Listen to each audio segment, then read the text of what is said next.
Hola, buenas tardes. Muchas gracias por la invitación, Pablo. Muchas gracias también por la presentación.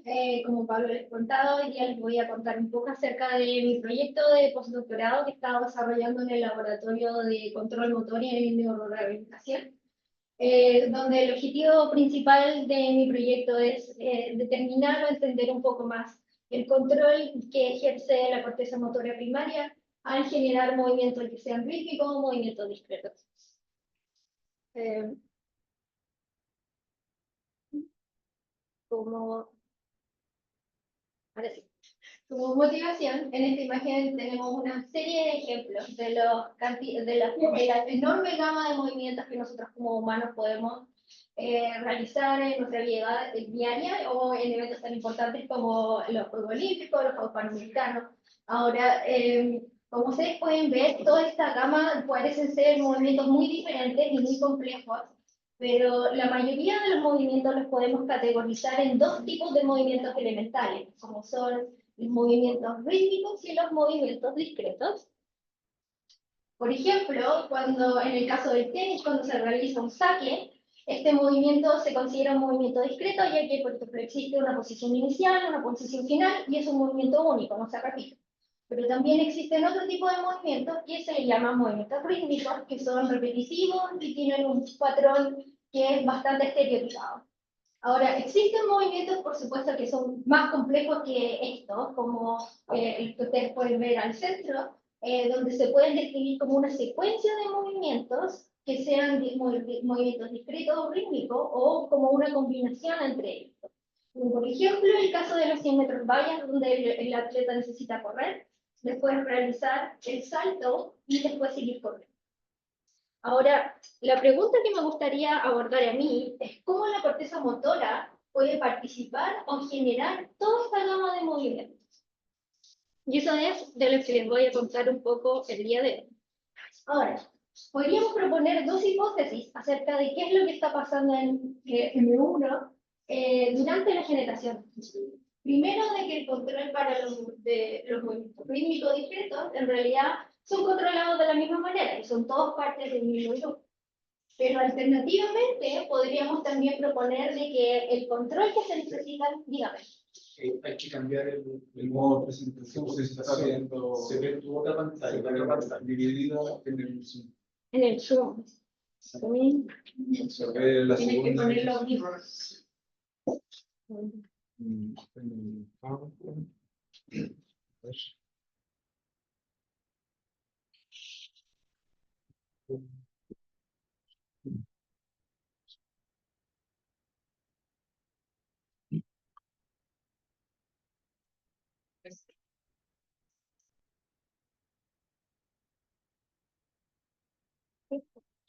Ahí, No, ahí sí. No, porque ahora acá se ve al revés. Ah, se va a ver, sí. Y allá, ¿No se lo vi?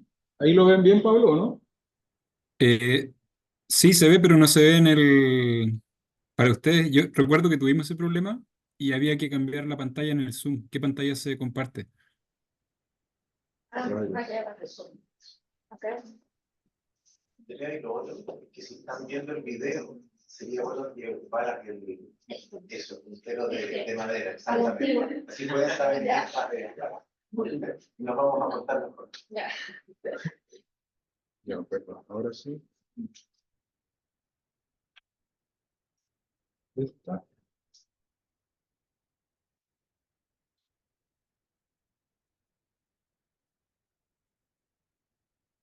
Tienes que ponerlo en el modo de presentación y después sí, ahí. voy. No, no lo tengo.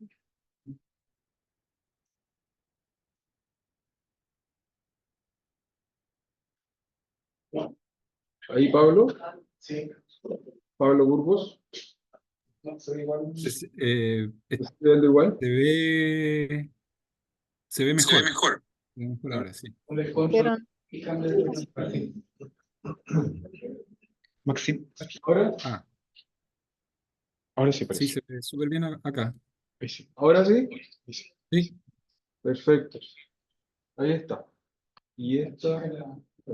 Quizá por la línea, Con la con la, sí, no, la doble, no, esa es. Hay un porcentaje flexible. Ahí sí. Ya. Ya. Ya, perfecto. Vamos a recapitular después de la cosa. Lo que les decía era de que podemos proponer dos hipótesis acerca de qué es lo que está haciendo o cómo M1 puede generar toda esta gama de movimientos. Primero es de que los movimientos rítmicos y discretos en realidad son el resultado del mismo control neuronal. O de que los movimientos rítmicos y discretos en realidad necesitan un control específico dependiendo del tipo de movimiento. Ahora, existen evidencias científicas para las dos hipótesis. Por ejemplo, si miramos a los movimientos rítmicos como a través de la historia evolutiva, los movimientos rítmicos son mucho más antiguos que los movimientos discretos. Básicamente, cualquier animal que se mueve puede producir algún elemento o algún tipo de movimiento rítmico, como locomoción, como por excelencia, o sea, nadar, caminar, correr, etc. Mientras que los movimientos discretos se ven o son más abundantes en sistemas nerviosos más desarrollados, como por ejemplo en los mamíferos y en particular en los primates. Por ejemplo, aquí tenemos un esquema donde vemos un gatito que, como ustedes se pueden imaginar, tiene toda la maquinaria necesaria para poder desarrollar un movimiento rítmico como caminar, pero también puede ejercer ciertos movimientos que son más específicos, como por ejemplo poner una de las patitas en una posición sumamente. Ahora, si el animal necesita hacer eso, ese movimiento en sí mismo podría ser categorizado como un caso particular del movimiento discreto y podría ser eventualmente realizado de la misma manera que el resto de los movimientos rítmicos. Pero en algunos casos, como por ejemplo en primates y humanos, se ha visto que existen algunas diferencias entre estos dos tipos de movimientos. En este paper en particular, donde hacen unos experimentos de fMRI en humanos, les piden a los pacientes que realicen movimientos con la muñeca, que sean rítmicos o discretos, y lo que ellos encontraron es de que para el caso específico de los movimientos discretos, existe una mayor actividad en la corteza cerebral, no solamente en la corteza motora, sino en otras áreas que están relacionadas en la planificación y preparación de los movimientos. Por lo que se cree que podrían existir, si nos fijamos solamente la corteza motora, como input extras que podrían estar entrando en el control de generación específicamente de los movimientos rítmicos. Si tienen alguna pregunta, por favor, interrumpo.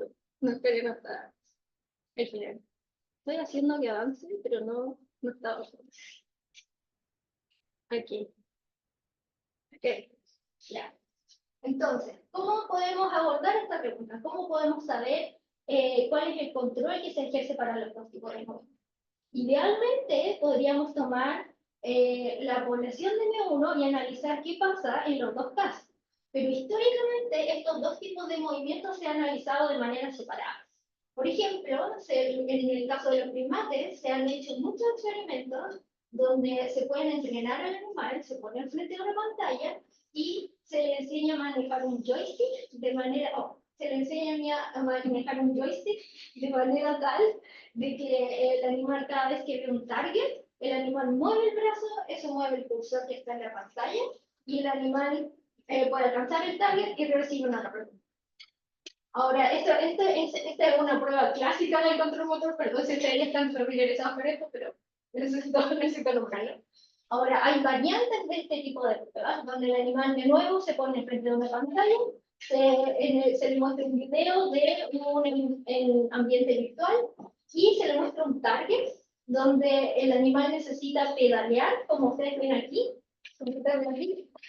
necesita pedalear hacia adelante o hacia atrás, y para poder alcanzar el target que está en la pantalla. Por lo que para poder realizar la tarea necesita generar movimiento. Ahora, en este tipo de tareas que se realizan por separado, claro, podemos obtener la actividad de las poblaciones de neuronas que están en la corteza cerebral, y gracias a los avances tecnológicos que se han desarrollado especialmente en la última década, este tipo de grabaciones donde tenemos decenas o centenas de neuronas que han sido grabadas simultáneamente, ahora están disponibles para el uso de cualquier persona que desee estudiar la actividad. Pero seguimos con el problema de, bueno, tenemos dos problemas de hecho. Primero, de que estos dos tipos de grabaciones están hechas en animales diferentes, poblaciones diferentes, etcétera, etcétera. Y segundo, incluso si tenemos las grabaciones de estas dos actividades en el mismo animal, ¿cómo podemos comparar la actividad de la población de los dos casos? Solo con mirar la actividad de la población, de estas poblaciones en este raster plot, podemos ver que son diferentes, pero es sumamente difícil resumir qué es lo que tienen en común y cuáles son las diferencias para el control de estos dos. Por eso, para poder resumir esta información y ver qué es lo más importante, se ha desarrollado un tipo de análisis que se llama reducción de dimensionalidad, que se ha visto que funciona sumamente bien para el caso de la corteza motora y para el sistema motor cortical. Ahora, si no están familiarizados con esto, tengo un pequeño resumen para que todos estemos en la misma página. Imaginen que, como les decía, ustedes tienen una población, en este caso en la corteza motora, y están registrando la actividad de 3 neuronas acá, simultáneamente, mientras el animal está haciendo alguna cosa durante un ensayo. Ustedes pueden tomar los trenes de los spikes de cada una de las neuronas, tomar un bit de tiempo y graficar la actividad de este bit de tiempo en un espacio neuronal que tiene 3 ejes. X, Y y Z va a representar, por ejemplo, la tasa de descarga de cada una de las neuronas en el tiempo t, que va a ser nuestro tiempo. Ahora, aquí, por ejemplo, si la neurona 1 es la única que ha disparado de las 3, podemos representar esta actividad como en un punto en el genoma. Sumamente simple. Ahora, podemos hacer lo mismo para cada momento en el tiempo, y eso va a ir generando diferentes puntos en este espacio neuronal, y finalmente va a formar una trayectoria que nos va a decir cómo se comporta esta población en el tiempo. ¿Ok? Ahora, esto se ve sumamente intuitivo para el caso donde uno tiene 2 o 3 neuronas, pero para cuando uno está grabando simultáneamente decenas o centenas de neuronas, este espacio ya no tiene 3 dimensiones, sino de que tiene la cantidad de dimensiones y la cantidad de neuronas que uno tiene en su registro. Y para eso se desarrolla o se utiliza la técnica de PCA, que tiene el principal componente análisis, que lo que hace es encontrar los ejes en este espacio neuronal que mejor representan el resumen de la actividad neuronal, que respondan a la pregunta de qué es lo que más varía en esta población de neuronas. Y cuando les muestre esto, por ejemplo, esta misma población, pero en vez de los ejes van a decir TC1 y TC2, en realidad son como señales que están en la población de neuronas que representan qué es lo que está pasando en la actividad neuronal de la población. Ahora, como les decía, como este enfoque se ha vuelto bastante popular, al menos para analizar la actividad de las poblaciones y la corteza, claramente esto también se ha hecho en este tipo de ensayos donde el animal necesita generar los distintos tipos de movimientos. Y en este caso aquí, en el caso discreto, que es como la prueba más abundante que se ha estudiado, tenemos, por ejemplo, 2 trayectorias. Estas trayectorias representan qué es lo que hace la corteza motora durante la generación de distintos movimientos. La corteza roja, la trayectoria roja les muestra qué es lo que hace la corteza motora cuando el animal tiene que mover el brazo hacia allá, mientras que esta les muestra lo que hace la corteza motora cuando va a hacer el movimiento hacia el otro lado.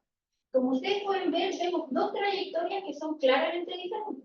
Y de hecho, si es que uno lo realiza esto consistentemente a lo largo de diferentes grabaciones, uno puede incluso predecir el tipo de movimiento que el animal va a hacer antes de que el animal empiece a moverse. Es así de consistente este tipo de resultado. Ahora, también se ha hecho algo similar para el caso de los movimientos rítmicos, y aquí les estoy mostrando la actividad de nuevo en colores de acuerdo a la dirección del movimiento.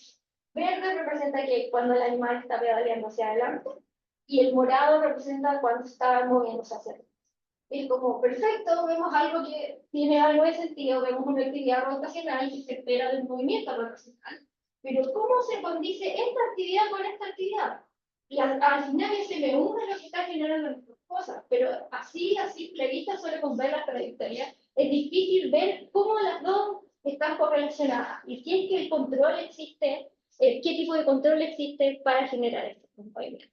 Pero lo que se ve ahí no es la contacto inicial que mostraste, donde eran curvas de tiempo en relación a la actividad de 3 neuronas. Acá estamos viendo El resumen.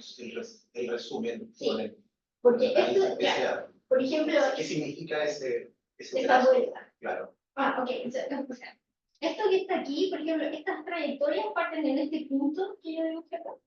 Este punto sería como, empieza en el momento antes de que el animal incluso empiece a pensar en que necesita mover la mano. Por ejemplo, imagínense en el momento en que aparece el target de la mano, ¿ya? Y lo que hacen en el tiempo es que el animal necesita preparar el movimiento de, oh, voy a mover mi brazo hacia la derecha. En ese momento, las trayectorias empiezan a moverse a lo largo de esta curva, y una vez que el movimiento termina, las trayectorias se empiezan a devolver al estado de control. Esto es sumamente común de ver este como loop que se forma. Ahora, la dirección del loop o el plano en que están, con que se ajustan estos loops, depende mayoritariamente de la dirección del movimiento. Pero estas sí, estas trayectorias y estas otras, siempre son como la evolución en el tiempo de lo que está pasando en la población de la. ¿Qué? Oye, cuando tú mostraste los rasters, Sí. se veía claramente una reducción a la derecha, pero en una escala mucho más grande. Sí. En principio, uno podría considerar que un movimiento rítmico es la repetición de un movimiento discreto. Sí. Entonces, en el fondo, si uno tiene muchos discretos, te va a parecer a lo que está diciendo. O sea, sí, eso es verdad, como que es una de las hipótesis que testearon, por ejemplo, en el gráfico que estaba mostrando al principio de fMRI, es exactamente lo que le pidieron hacer a la persona. Es como, por ejemplo, haz el movimiento de la muñeca y después hazlo varias veces. Y lo que se ve es que para el movimiento discreto, en realidad existen más inputs a la corteza motora que cuando es solo el caso de hazlo muchas veces. Es como que el caso discreto no requiriera tanta información como el, no, perdón, al revés. El caso rítmico no requiere tanta información como el caso discreto. Entonces no es como una suma lineal de que, oh, solo voy a seguir haciendo el movimiento y voy a reproducir la misma actividad. ¿Y cómo esa idea controla por el hecho de que tú necesitas un mecanismo de inicio y un mecanismo de término, que no están en el rítmico porque ya están dando? Sí, o sea, pero para el movimiento rítmico y el movimiento discreto, los dos necesitan empezar y terminar de alguna manera. Claro, pero ahora, está oscurecido por el hecho que tiene N repeticiones. Creo que este tipo de preguntas se van a generar cuando vean lo que se... Quería decir algo lo mismo. Sí, que tú puedes generar movimientos rítmicos sin corteza.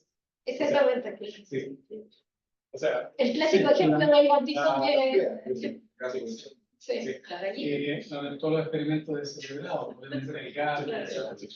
Sí, no, pero la pregunta era No, pero incluso si sí, desde el nivel de la corteza, pero bueno, después vamos No, a Este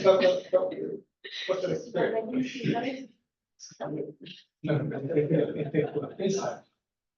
Ya, a ver, ¿se ve? Ya.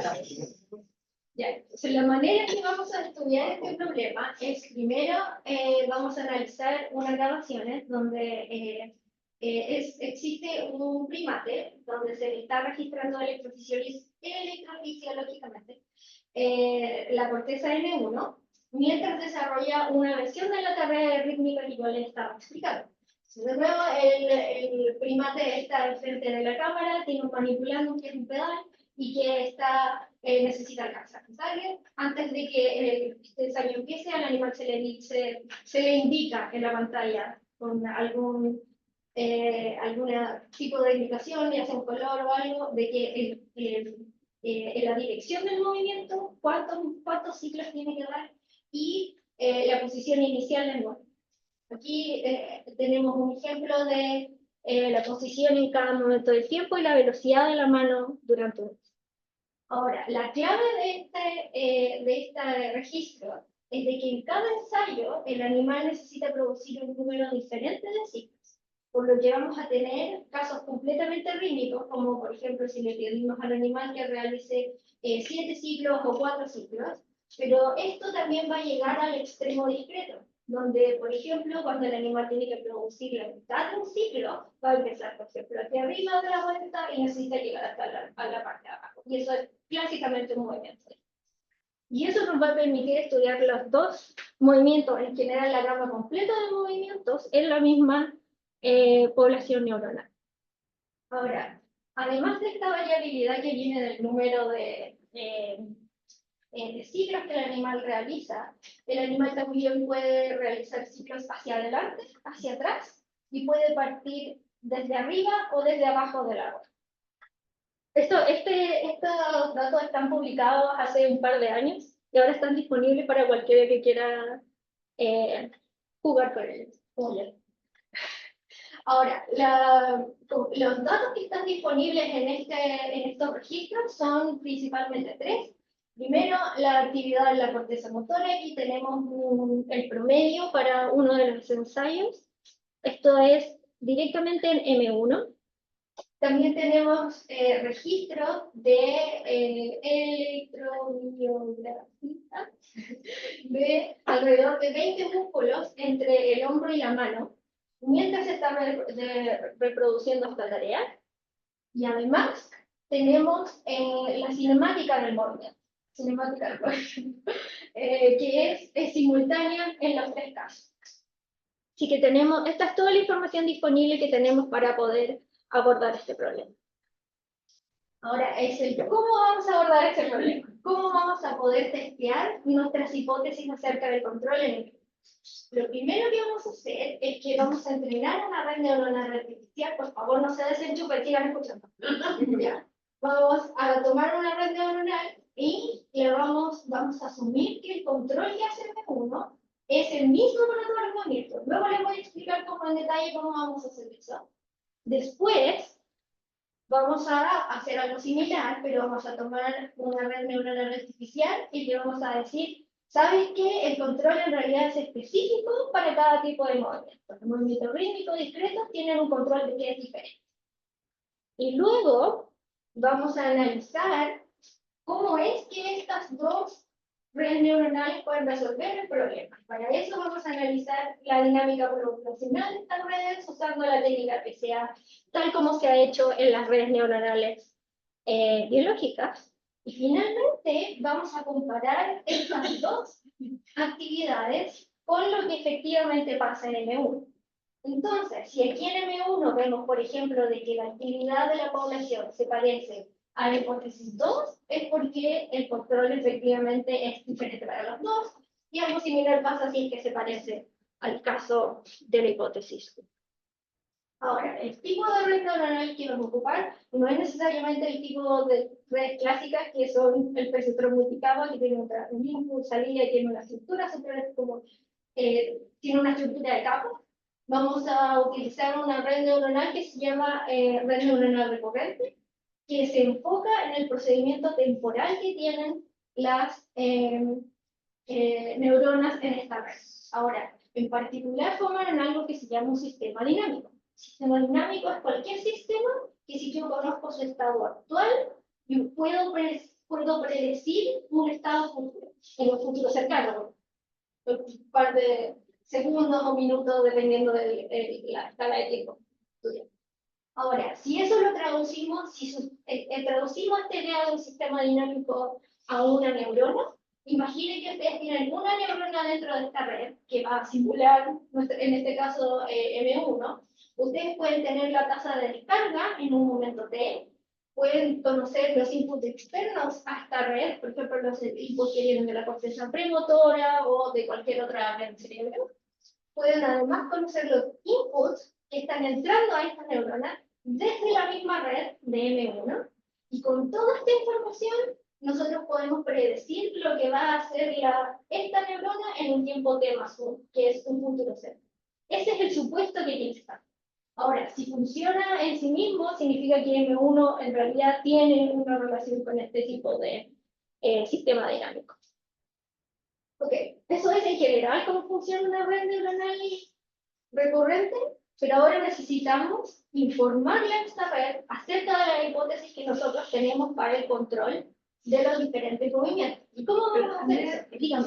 ¿Cuál es el tamaño de esa red que ¿Que estoy generando? general?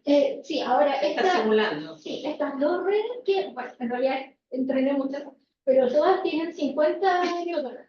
Y la razón por la que elegí ese número es porque las grabaciones que se han hecho en la corteza motora, cuando se hacen en general, tienen como entre 30 a 100 neuronas simultáneamente. Entonces es algo comparable, para que podamos ver como la estadística.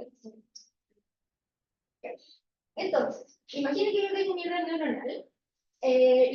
Para poder hacer de que esta red entienda que necesitamos generar un control de movimiento y que todos los movimientos sean iguales, le vamos a pedir o la vamos a entrenar para que resuelva la misma tarea que el mono está haciendo.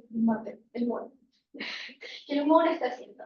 ¿Y cómo vamos a hacer eso? Es que vamos a tomar toda la actividad de los músculos que nosotros tenemos y le vamos a pedir que el output de esta red sea la actividad de los músculos.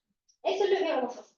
Y el input que le vamos a dar a esta red van a ser, primero, la información básica que tiene el animal para generar el movimiento. Primero, la dirección, si es adelante o hacia atrás, la posición donde va a empezar, si es de arriba o de abajo.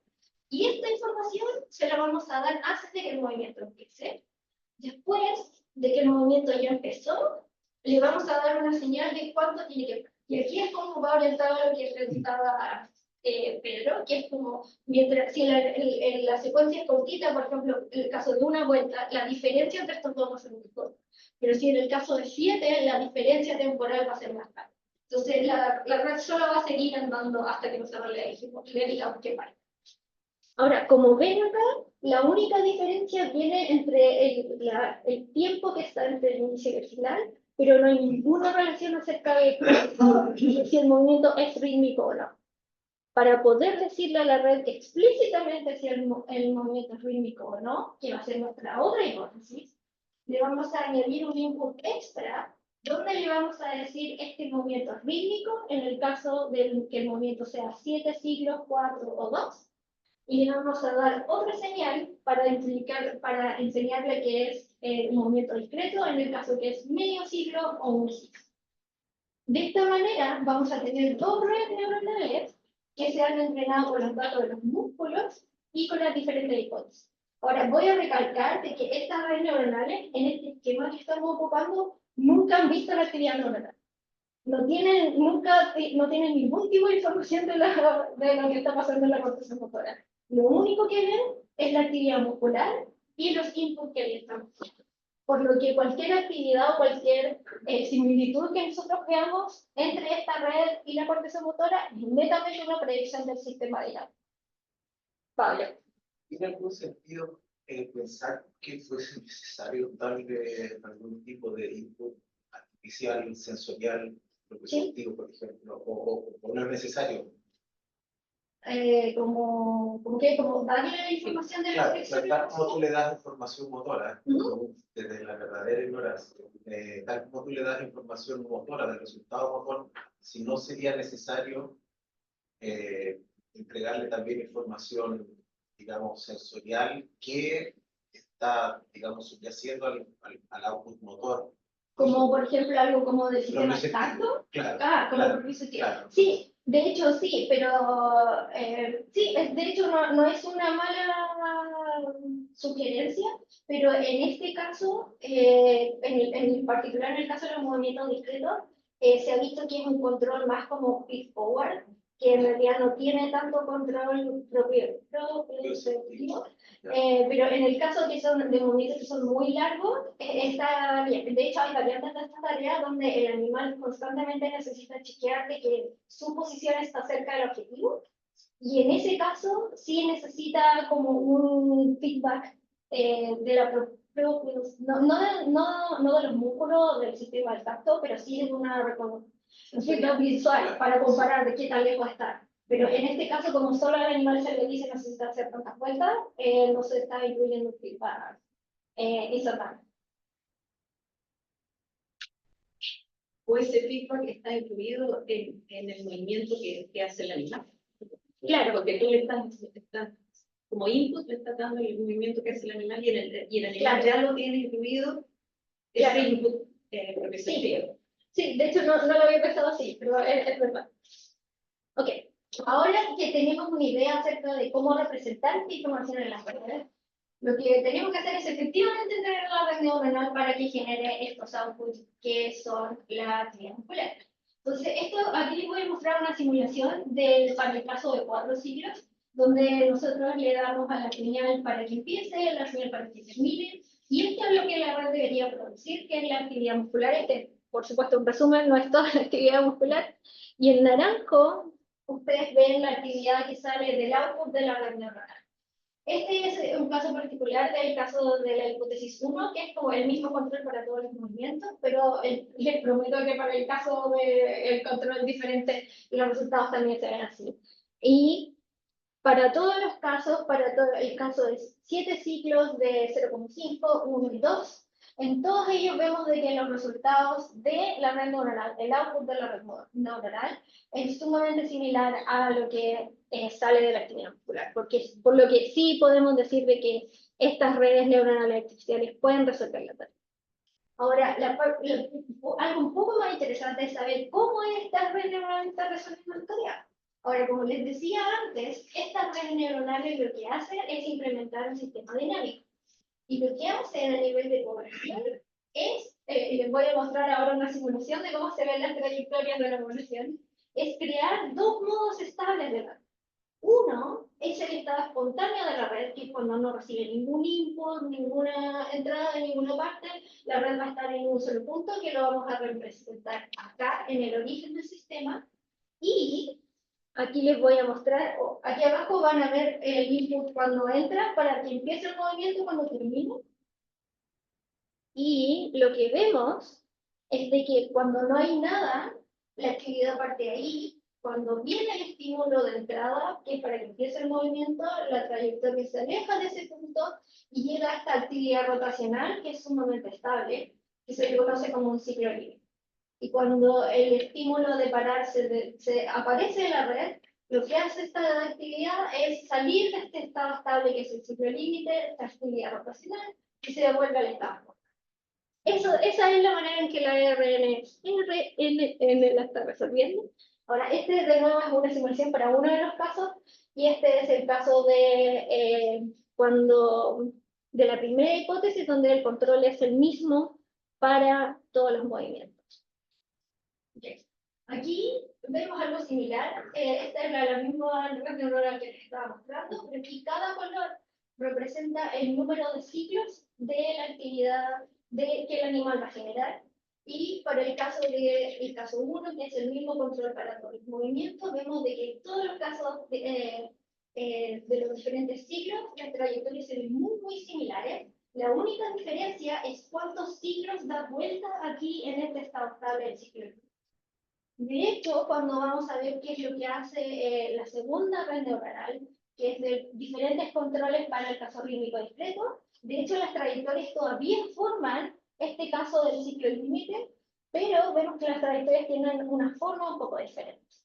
Ahora, podemos ver una diferencia más marcada si es que ahora además proyectamos en este mismo espacio lo que hace la red neuronal para el caso de un ciclo. Vemos que aquí todavía la actividad es muy similar, pero aquí la actividad que es necesaria para generar el caso de un solo ciclo se ve bastante diferente a lo que nosotros estamos viendo en otro caso. En particular, esta trayectoria nunca llega al caso del ciclo límite, sino de que se queda dando vueltas como en la actividad preparatoria, si ustedes quieren. Y algo similar pasa cuando vemos el caso completamente discreto, que es el caso 0,5. La actividad, en este caso, para el caso del mismo control, tiene exactamente la misma preparación y apenas llega al caso del ciclo límite, se empieza a devolver al estado preparatorio, por lo que no forma un estado cíclico constante como el resto.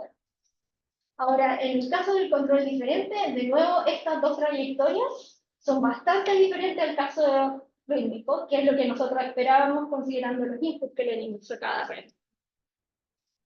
Ahora, podemos hacer algo más específico y ver una predicción sumamente clara que hacer estas redes, específicamente en el periodo de separación del movimiento, que es en el periodo entre que yo le digo al animal, esta es la dirección que tienes que moverte, y cuántos ciclos tienes que dar, y que el movimiento realmente empiece. A eso se le llama la época preparada.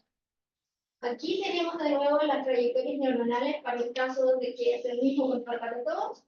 Ustedes no lo ven aquí, pero estas son todas las trayectorias, las 20 condiciones están todas como superimpuestas en estas mismas trayectorias, y lo que vemos es que existe una clara diferencia entre las trayectorias dependiendo de la dirección y del movimiento inicial, o sea, de la posición inicial que necesita el movimiento. Y en el caso del control diferente, vemos que existe una separación de esa manera, pero se ven como más trayectorias separadas. Ahora, estas trayectorias que se ven más separadas, cuando coloreamos las mismas trayectorias de acuerdo al número de movimientos, al número de ciclos, vemos que esto se ve diferente porque en realidad existe además una separación de acuerdo al tipo de movimiento. Por ejemplo, en el caso 05 y 1 están hacia un lado, mientras que los casos rítmicos están todos hacia el otro lado. Pero esto no pasa en la red 1, que era del que es el mismo control. En el caso de la preparación, a esta red no produce ninguna diferencia en las trayectorias que van a generar un diferente número de ciclos. Todas las trayectorias se ven sumamente. Esto produce, estas dos gráficos que ustedes ven aquí van a ser las mayores predicciones que va a generar esta red para poder compararlo con ella. Entonces, como un resumen hasta ahora, lo que hicimos fue tomar dos redes neuronales de acuerdo al tipo de control que nosotros esperábamos que M1 pudiera hacer y analizamos la actividad de la población en estas redes neuronales artificiales. Y tenemos una diferencia clara acerca de qué predicciones existen para cada uno. Pero ahora viene la parte entretenida, porque de neurociencia. Es como, ¿qué es lo que hace M1 efectivamente para resolver esto? ¿A qué se parece esto? ¿Se va a parecer a esto o se va a parecer a esto otro? Es como me siento un poco como estado gigante. Como la puerta 1 o la puerta 2. Ya. Ahora, la parte importante. ¿Cómo es que M1 efectivamente resuelve este problema? Aquí les voy a mostrar las trayectorias de PCA de lo que efectivamente hace M1 para el mismo caso donde yo les mostraba antes de la simulación de la red neuronal. De nuevo aquí vamos a ver de que existe un estado de espontáneo donde no pasa nada y en algún momento antes de que el movimiento se empiece a generar, la trayectoria se aleja, se forma el patrón cíclico y después la trayectoria. Se supongo que a simple vista puede generar de que existe alguna concordancia entre las redes neuronales artificiales y lo que efectivamente está haciendo el neurona.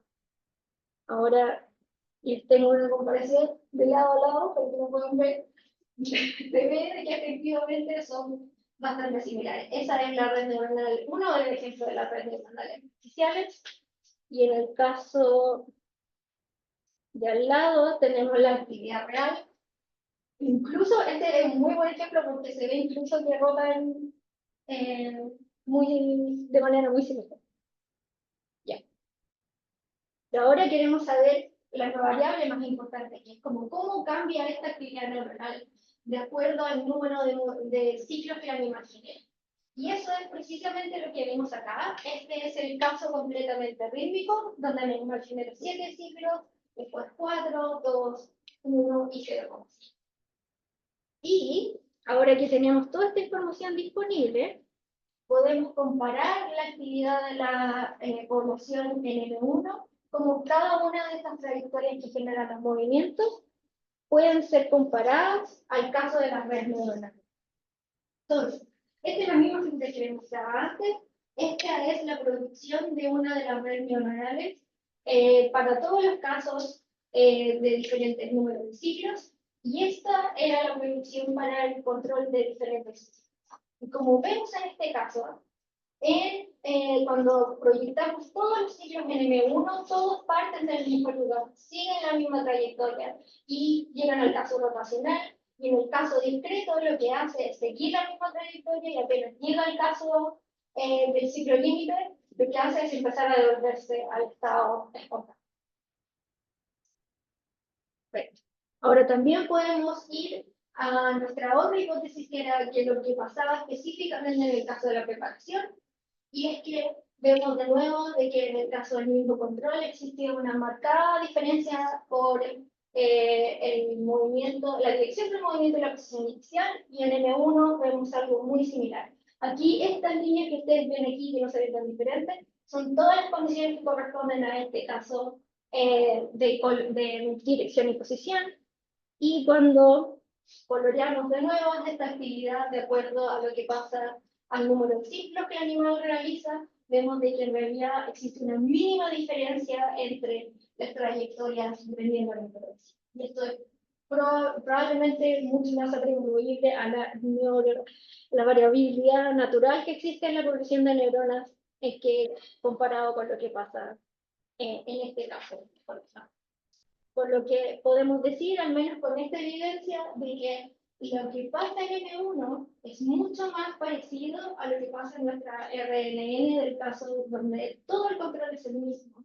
Por lo que podemos decir que M1 parece estar realizando el mismo control para toda la gama de movimientos, independiente de si es rítmico, si es discreto, toda la actividad neuronal, toda es generada por el mismo sistema dinámico. Y eso es lo que exactamente está aquí. Lo que hicimos durante todo el proceso, entrenamos las redes neuronales, conseguimos diferentes predicciones de estas redes neuronales, y estas redes neuronales predicen lo que debería pasar en el M1 según el diferente esquema de control, y como vemos, el M1 parece funcionar con un control que es igual para todos los tipos de movimientos. Y ese es los principales resultados de mi proyecto hasta ahora. Así que solo queda darle las gracias, por supuesto, al laboratorio de control motor y a mis colaboradores, Rómulo y Mark Humphrey. Muchas gracias.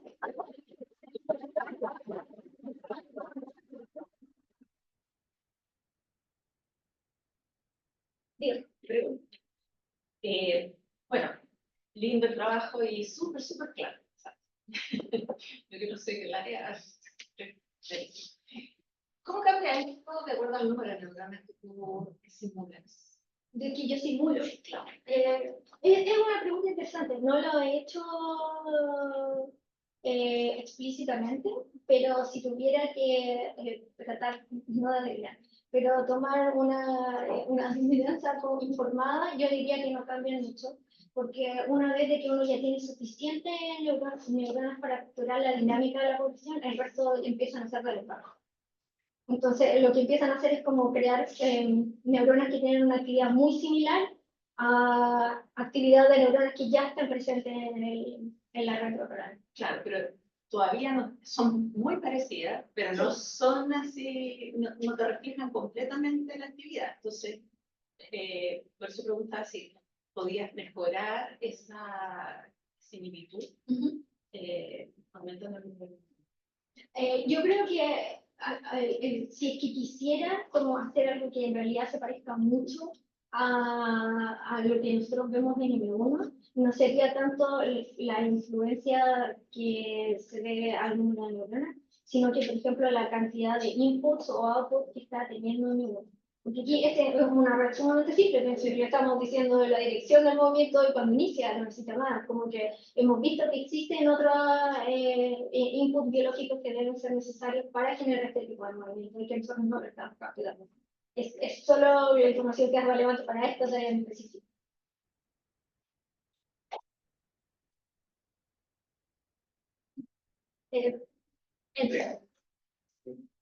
¿Crees que sea necesario, como para complementar esto, seleccionar un movimiento discreto diferente al que se seleccionó ahora? Porque básicamente el movimiento rítmico es como un círculo, el movimiento discreto es parte del arco de ese círculo. Entonces yo tendría que pensar que la misma red puede codificar el círculo completo o parte de la información de ese movimiento discreto que a lo mejor no sea parte de ese mismo círculo, sino que sea un movimiento totalmente diferente, como el que vimos al inicio de la presentación, que hay un corredor, por ejemplo, y de persona que juega básquet también el movimiento es totalmente diferente. Como que el del tenis, esa parte del movimiento no está incluida dentro del movimiento. ¿Crees que con esto, con la información que tenemos ahora, podemos convertirnos hacia otro tipo de movimiento o habría que adicionar tal vez un control del movimiento discreto que no sea parte del movimiento? Creo que es una pregunta súper interesante. Como decías tú ya, como que acá este movimiento es exactamente igual a este otro movimiento. Como que una cosa súper interesante sería ver como qué pasa, por ejemplo, o cómo se proyecta, cómo sería la actividad neuronal en el caso de que este movimiento, por ejemplo, es una línea recta. Eso yo en este minuto, con esta información que está aquí, yo no puedo predecir qué es lo que está pasando ahí, porque no sé, por ejemplo, cuál es la influencia de la curvatura del movimiento en el. Entonces, definitivamente es una cosa que se podría expandir, pero considerando que estos son todos los movimientos disponibles en la tarea, como que sí. No, pero súper interesante. Sí, yo quería preguntar por lo que tú comentaste al principio, por lo menos con Imagine, se ha visto que el patrón de activación cerebral es distinto si el movimiento es discreto o si es rítmico, ¿cierto? Entonces, ¿qué crees tú? A nivel de respuesta motora, en el uno a lo mejor se da esto. Sí, Pero yo fuera definitivamente creo que es algo que depende de la región. Por ejemplo, esto como que está súper bien, como que a mí me calza, me hace sentido para el caso de M1 o incluso, por ejemplo, a nivel espinal, como que como que tiene sentido, pero en cosas que son más premotoras, como por ejemplo incluso PMD, no sé si la historia sería la misma. Por ejemplo, se ha visto que la actividad para casos rítmicos no se parece a esto, no sé, por ejemplo, en la corteza suplementaria motora. No es exactamente lo mismo. De hecho, la trayectoria no se ve casi para nada como lo que veo acá. Entonces, si es que hay inputs que son necesarios para crear movimientos discretos, puede que sea para áreas que son más premotoras o que requieran planificación. Más que nada, yo la verdad, y esto soy yo tratando de adivinar qué está pasando aquí, yo creo que esos inputs son para controlar como el timing del input de entrada para empezar y terminar el movimiento. Porque para este caso, la diferencia temporal para terminar y para empezar y terminar el movimiento es muy poca, incluso puede que estén como overlapping. Entonces, en ese caso se necesita como un control súper fino del tiempo de los inputs que están entrando a la corteza motora. Puede que en este caso la corteza motora no vea eso, solo vea cuándo están entrando cada uno de los inputs. Claro, eso estaba pensando que, o sea, hacer un movimiento discreto o uno rítmico, perceptualmente un día diferente, y uno si puede además anticipar que tiene que ser un tipo de movimiento u otro, probablemente esa capacidad que tenemos de preparar esos dos movimientos distintos está ocurriendo en otro lado, no en el uno. Sí. Y ahí a lo mejor las redes serían distintas. Completamente diferentes. Claro, sería súper interesante. Poner el arma para no. También, aparte de gracias de la comunidad. Sí, bueno, creo que contestarte una pregunta. El manifold neuronal y de la red son iguales. Sí, es súper sorprendente. Estamos muy sorprendidos. Pero mi problema es, porque estoy tratando de entender, si dejamos los CTG de la manera estrictamente, todos los movimientos discretos rítmicos se lo repito. Porque si tú le pegas esto, para volver a hacer, no tienes que. Claro. Entonces, estrictamente no existen movimientos discretos, existen movimientos rítmicos que se terminan. Sí. Esa sería una buena conclusión. O sea, sí. Es que desde el punto de vista de control de M1, la única diferencia entre uno rítmico y uno discreto sería que el número de veces que lo hacen. Sí. De hecho, si volvemos a la manera en que estamos modelando esto, y esta es la red que tenía el mismo control, como les decía antes, eso es lo que pasa. La única diferencia entre el movimiento discreto y rítmico es de que esta señal de entrada llega antes, y le está haciendo interrumpir el movimiento. Es como que yo le dijera, oh, no tengo la red. Pero es como que yo le dijera, mira, cuando llegas a esta parte cuando llegas a esta parte, apenas llegas a los límites, necesito que te vuelvas. Básicamente es, por eso no llega ahí. Claro, pero en ese sentido la sugerencia de eso, de pensar en el movimiento recto, es la misma cosa. Recto, pero tienes que volver si lo repites varias veces. No importa cómo vuelvas, si se repite. Entonces, en realidad lo que estaría haciendo es básicamente iniciar el ciclo y detenerlo Sí, cuando se vuelve al estado basal del peso.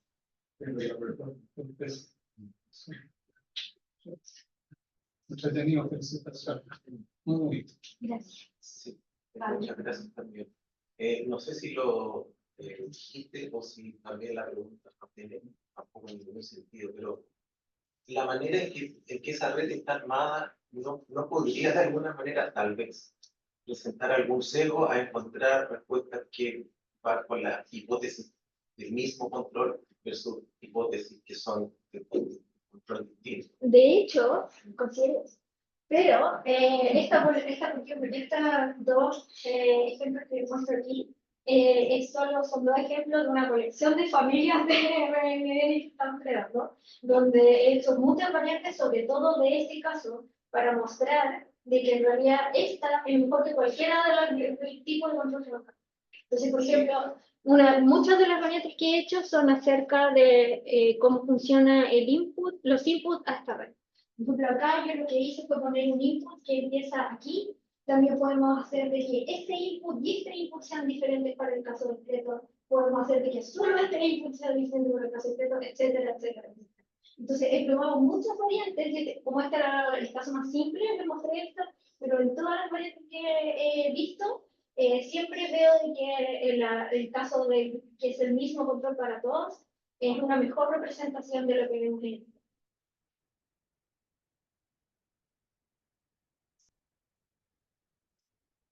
Dígame. No, Yo tengo una última preguntita, es que esto parece como súper simple y de hecho cuando uno ve animales tan simples como los gusanos, que tengo que entender cómo funcionan. Los gusanos realmente tienen uno podría decir un movimiento rítmico, pero también tienen movimiento discreto. Y estamos hablando de 300 neuronas, total, para hacer todo lo que tiene que hacer, o sea, la parte motora probablemente debe ser.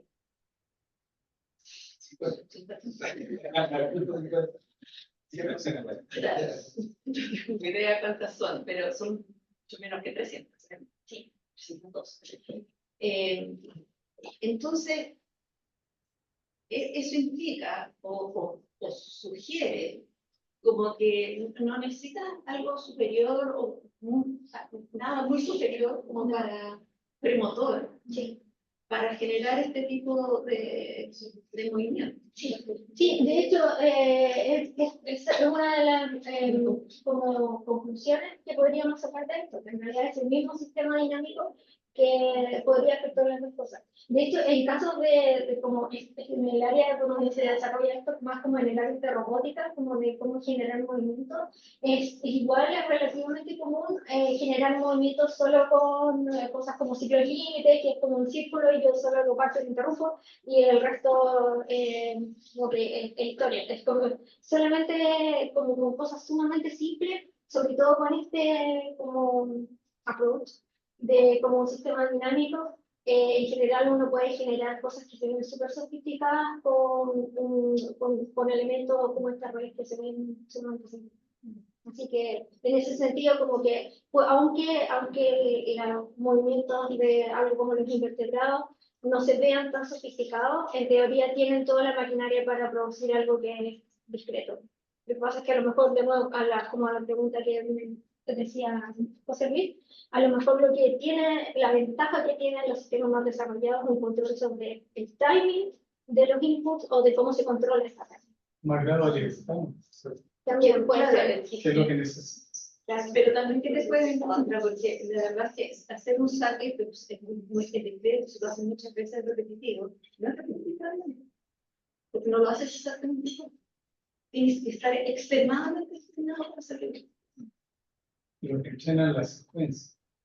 Claro, pero no entrenes el movimiento. En cambio, en la bicicleta sí, el movimiento.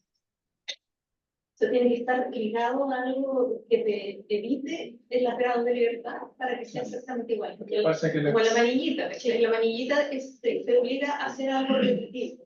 Pero si le sacas la manillita y le dices que lo haga así, no va a ser igual. Claro, por eso que hablamos de los patrones generadores centrales de la médula, que esos sí son los que hacen la base de la médula. Claro. O sea, para eso tenéis la médula. Sí. Claro, pero al final, y te lo digo, Aunque algunos podrían tener un tema nervioso que podría ser como un plan, Andrea, Hay una región rural que hay una. ¿A dónde está eso? ¿Se escucha? ¿Sí, Pablo? Sí, Ya, te quería hacer una... Bueno, primero felicitar, está muy bonito el trabajo. Te quería gracias. hacer primero una pregunta muy básica. Cuando ponía en ese gráfico tridimensional los PC1, 2 y 3, ¿Sí? ¿eso es un análisis de componentes principales, cierto? ¿O no? Sí, Sí, ya. Y entonces eligieron 3 porque el modelo matemático explicaba la mayor cantidad de varianza con esos 3, ¿cierto? o sea, sí, pero en general cuando, por ejemplo, acá yo solo mostré resultados cualitativos como, oh, miren, esto se parece a esto, pero en los análisis cuantitativos de qué tanto se parece esto a esto, en general yo no tomo los 3 primeros componentes, sino que tomo los necesarios para capturar un X% de la varianza, para que las dos cosas sean comparables. Ya, y mi pregunta es, en el fondo, ¿esos componentes estarían representando como el X, el Y y el Z en el espacio tridimensional o no necesariamente? Sí, o sea, los primeros 3 componentes lo que hacen es encontrar los patrones que son más comunes o que varían más a lo largo de la población. Entonces, suele pasar, por ejemplo, que el componente principal 1 lo que captura es el promedio en el tiempo de los datos. Y los componentes siguientes capturan cosas que son un poco más sutiles, pero que son comunes a la mayoría de las neuronas. Pero que no son los ejes. no, Oh, no. No, ya, Ay, ya, no tiene que ver con eso. Y en el fondo, y la otra pregunta es, acá se consideró la cinemática, pero habitualmente el otro desafío es la fuerza del control. Entonces, ¿qué crees tú que pasaría con estas simulaciones si vas cambiando la resistencia del movimiento?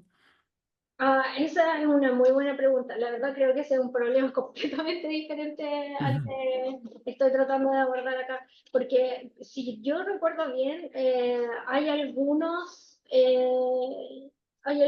estudios que hacen em, como análisis de componentes principales acerca de la fuerza, de qué tanta fuerza se requiere para crear un movimiento, y lo que cambia es otro tipo de características de las trayectorias. Por ejemplo, la amplitud de la trayectoria, como que se ven círculos más grandes, que la amplitud es proporcional a la cantidad o a la fuerza del animal.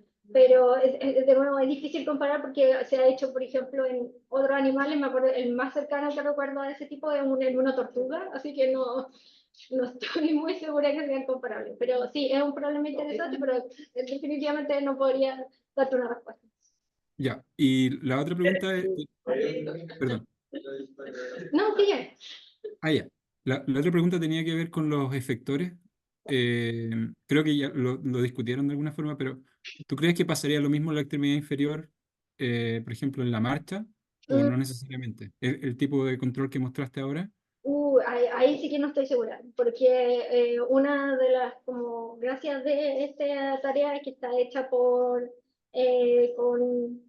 la extremidad superior. Entonces como que se sabe de que no se conoce bien cuál es como la función o de la médula, cómo interferiría la médula en el caso de la marcha comparado con esto. Como Ya. que Rómulo lo único que quiere es hablar al respecto.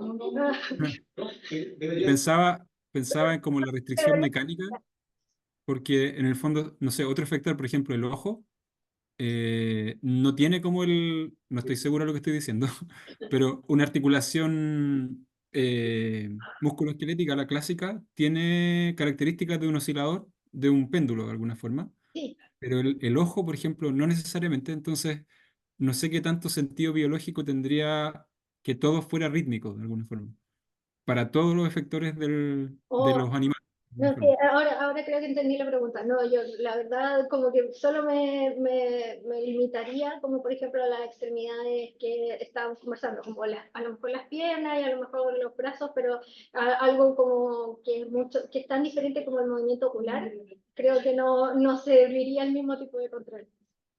Ya, perfecto. Gracias. El hombre que recupere la... Es una pregunta. Arriba, arriba, arriba. Aplicar la ley. Ajá. No, no, arriba. No, ahí hay que un antes. No, a la derecha.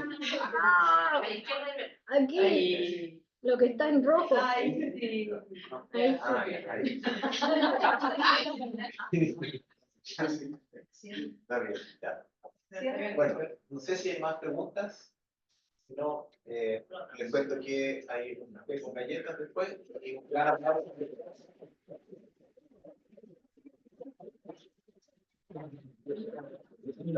Gracias.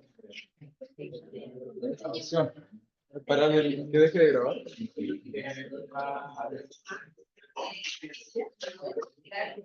Gracias.